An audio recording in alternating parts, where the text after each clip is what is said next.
Bonjour à tous, j'espère que vous allez bien, bienvenue sur ma chaîne. Pour ceux qui ne me connaissent pas encore, je m'appelle Mathilde et sur cette chaîne, je vous parle de mode, de couture et de modélisme et j'ai lancé ma marque de patron de couture qui s'appelle Méthode Mathilde. Je suis très heureuse de vous retrouver aujourd'hui pour une nouvelle vidéo que vous attendez depuis un bout de temps. Il s'agit du fameux bilan couture maison. Pour vous donner un petit peu de contexte, j'ai déménagé en fin d'année dernière et lorsque j'ai emménagé dans mon nouvel appartement, je n'avais rien. En ce qui concerne le textile maison, j'avais une housse de couette, deux thés d'oreiller. Ce fut ainsi l'occasion pour moi de beaucoup coudre pour la maison et c'est de ces projets dont on va parler aujourd'hui. Je vais vous les montrer, je vais vous expliquer d'où vient le tissu, comment est-ce que je les ai cousus, pourquoi ceci au lieu de cela, etc. etc. J'espère que ça va vous plaire et c'est tout pour cette introduction. On peut tout de suite commencer la vidéo. On commence tout de suite par cette housse de thé d'oreiller que j'ai cousue. Alors en fait, je crois que je l'ai cousue juste après avoir cousu ma robe Scarlett qui était assez challengeante parce que j'ai cousu de la soie lurex. Donc comment vous dire, à la fin, j'avais vraiment envie d'un projet avec du coton. J'ai donc décidé de coudre cette thé d'oreiller qui me plaît énormément parce qu'il y a beaucoup de froufrou, elle est très romantique.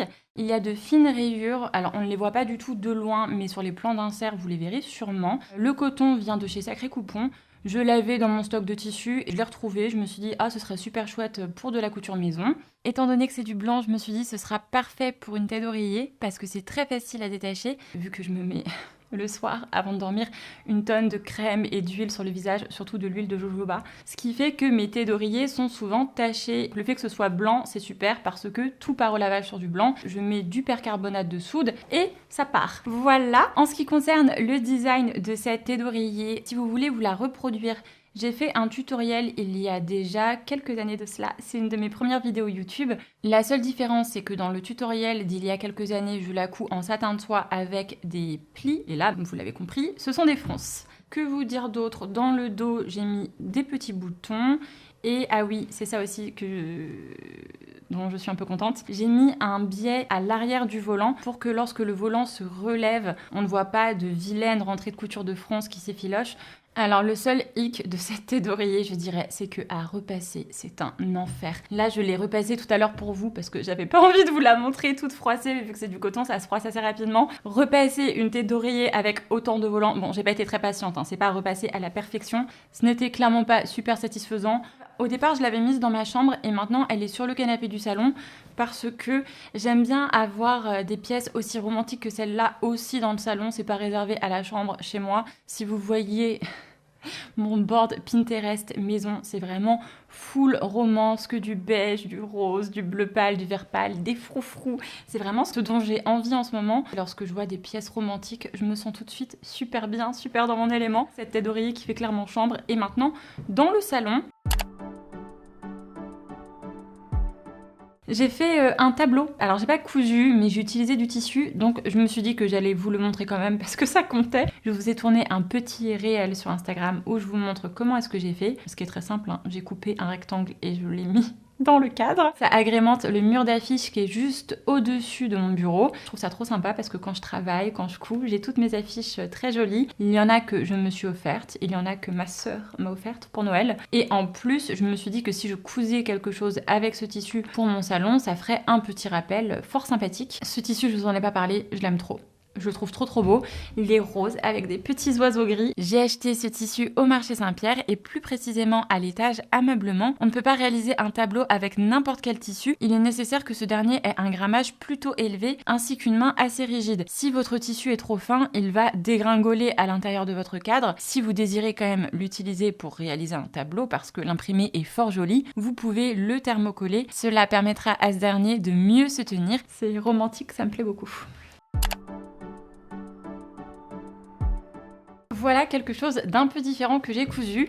C'est une housse à caisse de salle de bain. Lorsque j'ai emménagé dans mon appartement, je n'avais que quelques meubles, dont un meuble à casier de salle de bain. Ce dernier n'est pas très joli, il est d'ailleurs même un petit peu abîmé, mais il est assez pratique et il a le mérite de rentrer dans ma salle de bain. J'ai décidé de le garder. Lorsque je l'avais commandé, il y a quelques années de cela, j'avais également acheté des casiers pour mettre à l'intérieur des cases. Néanmoins, ces derniers, les années allant, se sont tachés et ils ont légèrement grisé. De par leur texture, je ne pouvais pas vraiment les laver. C'est comme ça, vous voyez, un peu entre le carton et le tissu, donc ça se lave pas et ils étaient vraiment beaucoup trop cracra. Dès que je les voyais, je me disais oh mon dieu, ça fait sale, je déteste. Et j'ai eu l'idée de leur coudre des petites housses. En ce qui concerne le patron de ce casier, ce que j'ai fait, c'est que j'ai mesuré tous les côtés, toutes les arêtes de ce cube. J'ai fait un patron à l'instar de ce que l'on faisait en 5e lorsqu'on a commencé à apprendre la géométrie dans l'espace. Je pense que je vous mettrai un petit dessin pour vous montrer comment j'ai fait. Et ensuite, j'ai juste cousu les arêtes entre elles. J'ai bien fait attention à laisser 10 cm en plus en haut pour que ça fasse quelque chose de plus net à l'extérieur.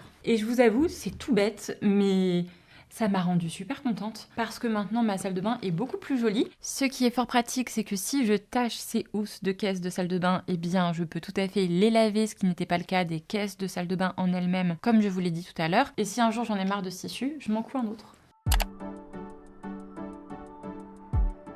On passe à cette tête d'oreiller qui a été cousue dans des carrés de soie Hermès. Mais quelle idée! Alors, je tiens à me dédouaner tout de suite, je n'ai pas découpé des carrés de soie Hermès pour en faire une tête d'oreiller. J'ai eu à l'occasion accès à des carrés de soie Hermès qui étaient déchirés, on ne pouvait plus les porter comme des carrés de soie. Ça va pas de me faire des frayeurs comme ça. J'ai donc décidé d'en faire une tête d'oreiller et vous le voyez peut-être pas, mais il y a une couture au milieu qui fait toute la diagonale. C'est une tête d'oreiller que j'avais cousue il y a super longtemps, il y a 5 ans. Je pense que je vous l'ai déjà dit dans une précédente vidéo. J'aime bien dormir sur des têtes d'oreiller en soie. Alors je ne dors pas que sur des têtes d'oreiller en soie, mais il m'arrive de dormir sur des têtes d'oreiller en soie. Pourquoi est-ce que l'on nous conseille de dormir sur une tête d'oreiller en soie? Il y a de nombreuses raisons. La raison que de nombreuses personnes soulignent est que la soie est une matière très douce et très fluide. Lorsque l'on dort, la nuit, on n'est pas statique, on peut avoir tendance à se tourner et à se retourner dans notre lit. De ce fait, notre peau frotte sur notre tête d'oreiller. Si l'on dort sur une tête d'oreiller classique en coton, notre peau va frotter sur une matière qui accroche, qui est plutôt rugueuse. Lorsque l'on se réveille le matin, on peut avoir des petites traces sur le visage. À la longue, cela peut nous créer des rides précoces. Tandis que si l'on dort sur une tête d'oreiller en soie, notre peau va se frotter sur une matière qui n'accroche pas. Cela va prévenir l'apparition de rides précoces. Alors attention, c'est une astuce beauté qui est préventive mais qui n'est pas non plus miraculeuse. Des rides vont quand même arriver, ça fait partie du processus normal de vieillissement de la peau. Le must du must, c'est le satin de soie. Je vous en ai déjà parlé mais je fais une petite redite. Il y a 3 différentes armures de tissu, la toile,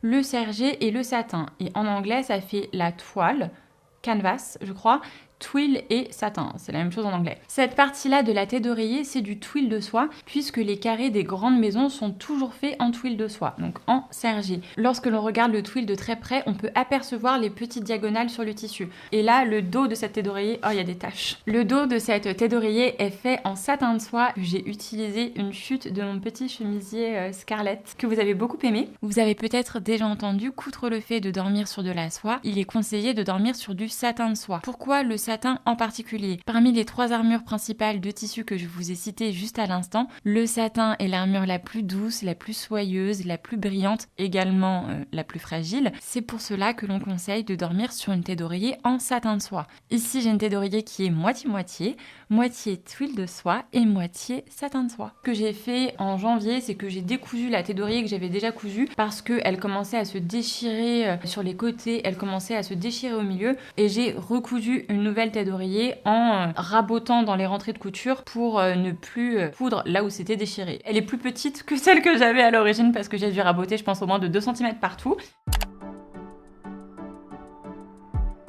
On continue avec les rideaux. En ce qui concerne le tissu, j'ai choisi une toile à drap que j'ai achetée au marché Saint-Pierre. Ce n'est pas un tissu qui est destiné à la réalisation des rideaux puisque, comme son nom l'indique, c'est une toile à drap. Il est destiné à la réalisation de draps, mais ça marche très bien pour des rideaux également. Cette toile à drap ressemble un petit peu à une toile à patron, mais en plus fine. Il y a les mêmes petits points noirs que l'on peut retrouver sur les toiles à patron et ça me plaît. Ça me fait un effet un petit peu vanille avec les petits points noirs. J'aime bien. Outre cela, ce qui m'a conquise en ce qui concerne cette toile à drap, c'est son prix ainsi que sa laise. Elle coûte, si ma mémoire est bonne, 13,90 € du mètre pour une laise de 280 ou 300 cm, ce qui était parfait pour moi parce que j'ai 3 mètres de hauteur sous plafond. Il me fallait ainsi 12 mètres de rideaux puisque j'avais besoin de 2 rideaux dans la chambre, 2 rideaux dans le salon, ça fait 12 mètres et je n'avais aucune envie de dépenser 300 € dans des rideaux. Grâce à la grande laise de ce tissu, je n'ai pu en acheter que 6 mètres et je m'en suis sortie pour un petit peu plus de 80 € pour 4 rideaux, ce qui est extrêmement raisonnable. J'avais une inspiration à la base, c'était Sarah Lavoine. Elle avait fait des rideaux plus transparents que les miens avec un petit point bourdon noir sur les côtés. J'ai fait un test.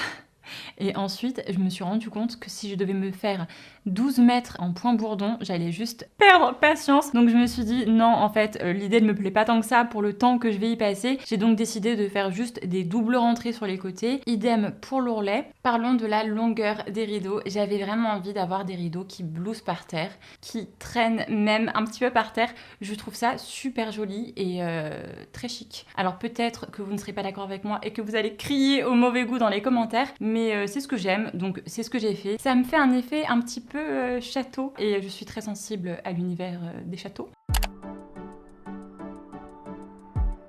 Parlons de torchons. Alors là, vraiment, on est en plein dans de la couture glamour. Les torchons, ce n'est pas forcément très rentable de les coudre. Autant pour les rideaux, comme je vous l'ai dit tout à l'heure, cela vaut amplement la peine. Les torchons, non. On en trouve de nombreux très peu chers dans diverses boutiques. Outre cela, on peut également en acheter en friperie ou en brocante. En plus, bien souvent, ils ont des broderies d'armoiries familiales. Je trouve ça charmant. Le seul sujet est qu'ils sont tachés.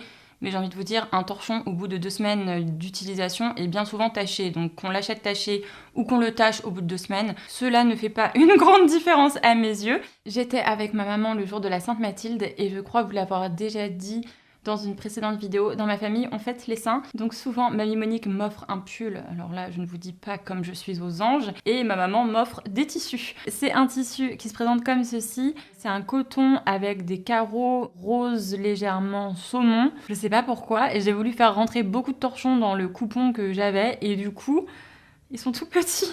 C'est même pas des formats torchons, c'est des formats 7 de table. Vous voyez ? Pour la couture, j'ai fait des doubles rentrées. J'ai une petite astuce si vous voulez. Lorsqu'on fait un double rentrée de manière verticale et qu'ensuite on doit faire le double rentrée de manière horizontale, on peut avoir un peu de mal à débuter notre couture à l'angle parce qu'il y a trop d'épaisseur. Ce que je vous conseille de faire, c'est de débuter votre couture au milieu parce qu'il est beaucoup plus facile de terminer une couture sur une montée que de commencer une couture sur une montée. On fait les coutures en 2 fois.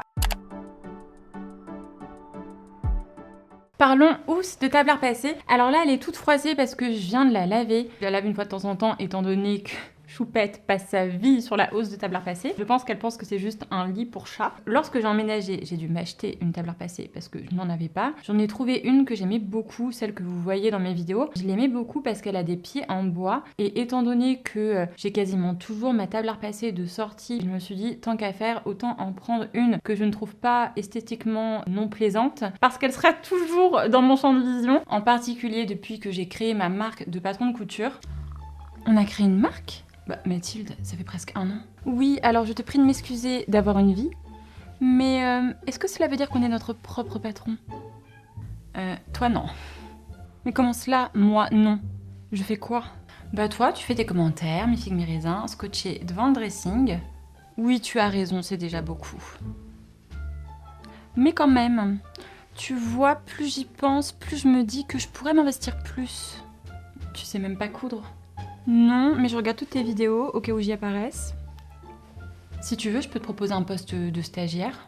Alors c'est loin d'être ce que j'avais en tête, néanmoins je tiens tellement à t'aider. Allez, j'accepte d'être stagiaire senior, néanmoins j'aimerais avoir ma propre stagiaire que je puisse bien entendu choisir. D'accord pour stagiaire senior, mais pour le management, non. À ce moment-là, j'aimerais un accès au dressing. À toutes les pièces du dressing. Ok pour toutes. Parfait.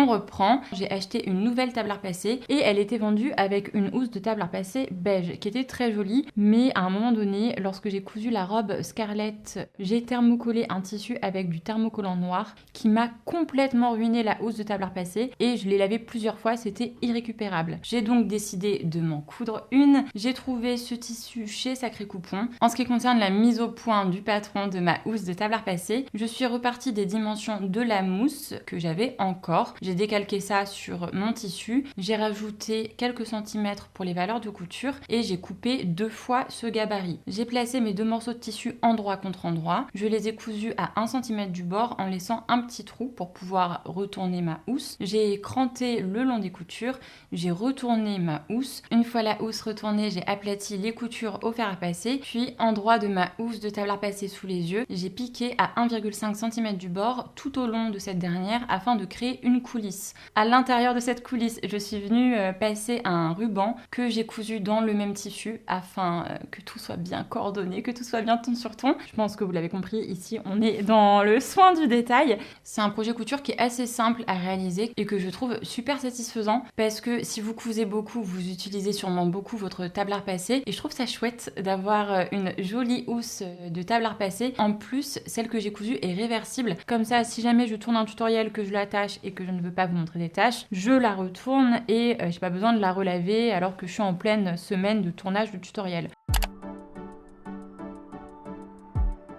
Bon, j'hésitais à vous le montrer parce que c'est moche et qu'aujourd'hui en plus ça n'a plus aucune utilité, mais lorsque j'ai adopté Choupette en novembre, le monsieur à qui je l'ai adopté m'avait donné son panier. Néanmoins, il ne me plaisait pas beaucoup. Il y avait un imprimé de pattes de chat et de chien orange sur un fond noir. On était clairement en dehors de ma zone de confort. Vu que Choupette adorait ce panier, je me suis dit qu'il fallait quand même que je le garde parce qu'à l'époque, elle passait sa vie dedans. Et j'avais entrepris de coudre en pilou-pilou, parce que les chats adorent ça, une petite housse de panier. Elle l'a énormément utilisée cet hiver parce qu'il faisait froid et je mettais ça sous le radiateur. Comment vous dire, elle a passé sa vie à dormir là-dedans sous le radiateur. Choupette passant sa vie dedans, ce panier n'est pas resté beige très longtemps. Il était plein de poils, je l'ai beaucoup lavé, ce qui fait que ça a pas mal endommagé sa forme. Voilà, mais j'ai cousu ça. Aujourd'hui, elle va plus jamais dedans. Elle préfère dormir sur les tissus que je couds, sur mes robes, sur les pulls que Mamie Monique me tricote. Elle snob complètement son panier. Je pense qu'elle veut mes affaires, clairement. Un peu comme les torchons, on n'est pas dans de la couture exceptionnelle, mais ça a quand même bien servi. Parlons du canapé. Alors la housse de canapé, ça a été une véritable odyssée. Je vais vous expliquer comment est-ce que je me suis retrouvée à coudre ma housse de canapé. C'était pas du tout prévu à la base. La pièce dans laquelle je filme aujourd'hui est une pièce qui fait à la fois office de salon ainsi qu'office de bureau. J'ai eu beaucoup de mal à meubler cette pièce. J'ai beaucoup changé les meubles de place. Après 4 mois dans l'appartement, je me suis enfin décidée. J'ai mis le bureau de ce côté-ci et le canapé de ce côté-là. En ce qui concerne leurs dimensions, étant donné qu'ils sont de part et d'autre de la pièce et que le milieu de cette pièce est un passage, j'avais besoin que ces 2 éléments, le bureau et le canapé, ne soient pas trop profonds. Après des heures à chercher sur internet, je me suis dit, bon, je ne pense pas que ce que j'ai en tête existe, je jette l'éponge, je vais créer mon propre canapé. Ce que j'avais en tête, c'est de commander une mousse sur mesure, de coudre une housse de mousse sur mesure et de commander à un menuisier une structure en bois qui soutiendrait le tout. Alors la structure en bois, je n'ai pas encore avancé sur ce sujet. Pour l'instant, mon canapé est donc par terre. Ça ne me plaît pas du tout, hein. J'aimerais qu'il soit sur pied quand même. Le tissu, j'ai choisi du rose. Je pense que je n'ai pas besoin de vous expliquer pourquoi j'ai choisi du rose. C'est une couleur que je trouve très jolie. Également pour un canapé. En plus, la pièce est toute blanche. Il n'y a aucun mur de couleur. Mes rideaux sont beiges. Je trouvais qu'un peu de rose, c'était sympa. J'ai acheté le velours de la housse dans une boutique qui est dans la même rue que Sacré Coupon, un petit peu plus haut. C'est une boutique d'ameublement qui est collée au marché Saint-Pierre. Et d'ailleurs, apparemment, ça fait partie de la même maison mère. La première péripétie que j'ai eue avec cette housse de canapé, c'est que j'en ai cousu une trop grande. Lorsque j'ai enfilé ma housse une fois terminée, ça bâillait de partout. Le tissu n'était pas bien tendu sur la mousse et ça ne faisait pas qualitatif du tout. Je me suis dit que j'allais reprendre le tout, sauf que j'avais eu l'idée de mettre un passepoil sur tous les contours de ma housse. Du coup, je n'ai pas pu juste coudre 1 cm plus loin. J'ai dû découdre les coutures que j'avais déjà réalisées, retirer le passepoil, le décaler vers l'intérieur et tout recoudre ensemble, ce qui m'a pris beaucoup plus de temps. Une fois cela fait, j'ai réenfilé ma housse autour de ma mousse et là je me suis rendu compte que c'était trop petit. Alors c'était un chouïa trop petit,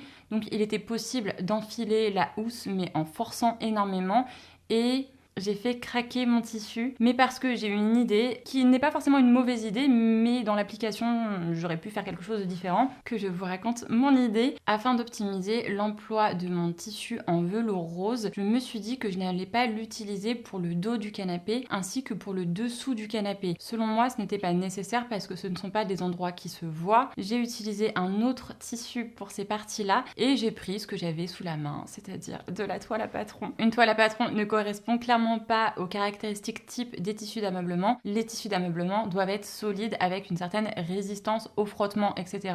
Et c'est cette toile à patron qui s'est déchirée lorsque ma housse est devenue trop petite. Ma chance dans cette histoire de déchirure, c'est que puisque j'avais placé la toile à patron à un endroit du canapé qui ne se voit pas, la déchirure est à un endroit du canapé qui ne se voit pas, donc ça au moins c'est chouette. C'est tout ce que j'ai à vous dire en ce qui concerne ma housse de canapé. Au final, j'en suis fort contente et je la trouve jolie. De par le fait que j'ai dû la découdre, elle n'est pas parfaite parce que le passepoil par exemple ne se place pas bien sur la tranche de la mousse à chaque endroit, mais ce n'est pas la fin du monde non plus.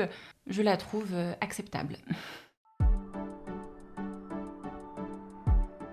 Merci beaucoup d'avoir regardé cette vidéo jusqu'au bout, j'espère qu'elle vous a plu. N'hésitez pas à me dire en commentaire lequel de ces projets couture maison vous avez préféré. Les commentaires de manière générale ça aide énormément une vidéo à être bien référencée et une chaîne à être mise en avant, donc vous pouvez même me laisser un petit cœur, un smiley, ça me soutiendra énormément et ça aidera de nouvelles personnes à découvrir ma chaîne. Un immense merci aux personnes qui le font à chaque fois, ça me fait très plaisir. De mon côté je vous retrouve très vite pour une prochaine vidéo et en attendant je vous embrasse fort.